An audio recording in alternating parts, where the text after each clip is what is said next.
Exodus 36. You've seen the call to rest. You've seen the willing hearts of the people.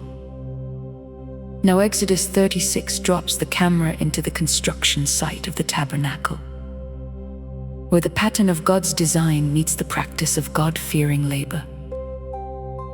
This chapter is not about new revelation.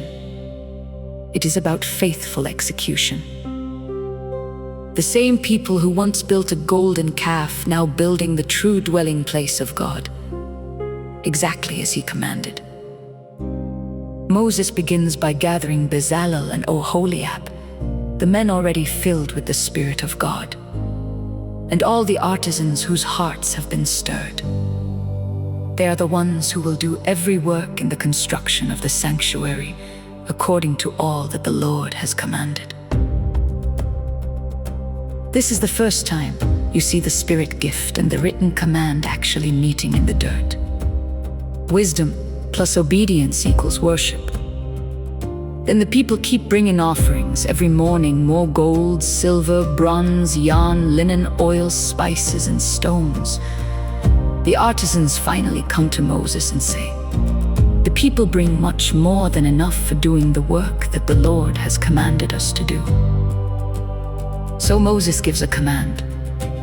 Let no man or woman do anything more for the contribution for the sanctuary. The people are restrained from bringing. This is a rare, almost unthinkable moment in Scripture. Not a lack of resources, but a surplus so great that the giver must be told to stop. The same hands that rushed to fashion an idol now rush to build the house of God, not out of guilt, but out of gratitude. Then the chapter walks through the construction itself. Verse by verse, curtain by curtain, board by board, the 10 fine linen curtains of blue, purple, and scarlet, joined with golden clasps, become the inner roof of the tabernacle. The 11 curtains of goat's hair cover them, making the outside rugged, humble, as if the glory inside is veiled from the world. The wooden framework of acacia boards held together with bars and sockets stands solid and ordered, so the sanctuary can be taken down, carried, and rebuilt in the wilderness. The repetition is not dull. It is obedience on display. Every measurement, every loop, every class, every bar, all of it is done according to the pattern the Lord showed Moses. Sin had once twisted the pattern. Now holiness is restoring it. The tabernacle is not a monument to human creativity. It is a monument to divine command. The people are not being commended for how bold they were, but for how careful they were.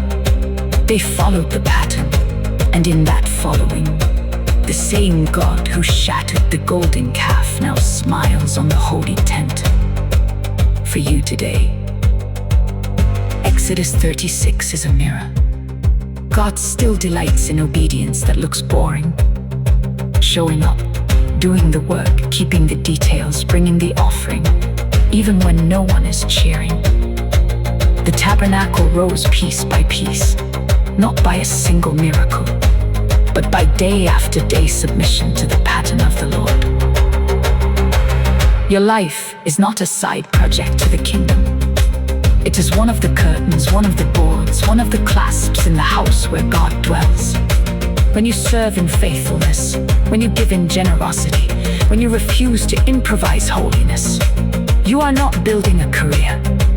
You are building the tabernacle of God's presence in your generation.